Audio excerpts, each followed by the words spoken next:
some stories fade with time. Buried beneath silence, lost in forgotten files, or dismissed as mysteries that will never be solved. But behind every case is a voice that was never heard. A truth still waiting in the dark. This channel is dedicated to the victims, the unanswered questions, and the stories that refuse to disappear. Because somewhere, someone still knows what happened. Welcome to Cries Unheard in the Darkness. Imagine a night so violent that most people wouldn't even step onto their porch to check the mail. It's February 14th, 2000. Shelby, North Carolina, is being hammered by a power-cutting thunderstorm. Inside the Degree household, Harold and Aquila Degree are doing what any protective parents would do, checking on their children. At 2:30 a.m., Harold sees his 9-year-old daughter, Asha, asleep in her bed. Everything is quiet. But by 6:30 a.m., the quiet has turned into a scream. Asha is gone. This wasn't a kidnapping from a bedroom window. There was no forced entry. Asha had packed a book bag with a change of clothes and her favorite Tweety bird purse. She had walked out of the house of her own accord. This is the why that has haunted investigators for a quarter of a century. Why would a shy, happy 9-year-old girl, who was terrified of the dark and thunderstorms, step out into the peal of a tempest? As the sun rose, the search began. And quickly, witnesses came forward with stories that seemed impossible. Between 3:45 and 4:15 a.m., at least 2 motorists saw her. She was walking south along Highway 18. She was wearing white, a small, pale ghost against the black asphalt and sheets of rain. One trucker, thinking she was a runaway or a lost child, circled back. But when he approached, Asha didn't wave for help. She didn't cry out. She ran.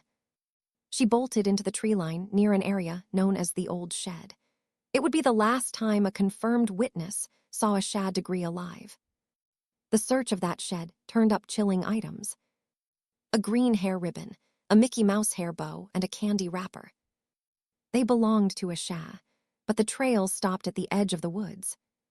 For 18 months, there was nothing. Then, in August of 2001, a construction worker 30 miles north in Burke County made a discovery that changed the case from a runaway to something much more sinister. Buried in the red North Carolina clay was Asha's backpack. It wasn't discarded, it was protected. It had been double-wrapped in black plastic trash bags. Inside were her belongings, but there was also something else: a book from her school library, McElligot's Pool by Dr. Seuss, and a New Kids on the Block t-shirt. Neither of these items belonged to Asha. Someone else had put them in that bag. Someone had curated her disappearance.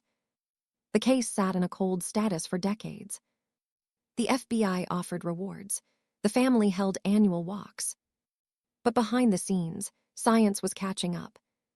In September 2024, the breakthrough finally arrived. Using advanced DNA sequencing and investigative genetic genealogy, the FBI traced a single strand of hair and DNA sample found on clothing inside that buried backpack. The DNA didn't point to a drifter. It pointed to a local family, the Dedmans. When police raided a property owned by Roy and Connie Dedman, they weren't just looking for files. They brought excavators. They seized a rusted green 1970s AMC Rambler, the exact car described by a witness in 2000 as being connected to the disappearance. As the warrants were unsealed in early 2025, a horrifying narrative began to emerge. It wasn't just Roy and Connie Dedman under the microscope.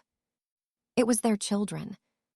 Search warrants revealed that investigators were zeroing in on the possibility that Asha was struck by a car, possibly driven by one of the Dedman daughters, who would have been teenagers at the time. The theory suggests a tragic accident occurred on that dark, rainy highway, and the parents made a fateful, criminal decision. They didn't call for help. They chose to clean up.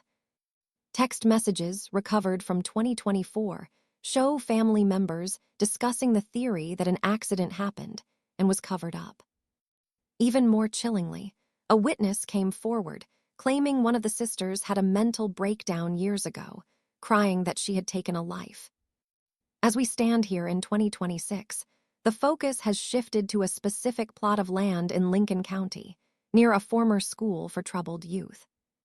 Authorities believe that if the accident theory is true, Asha's remains were moved from the initial site and hidden.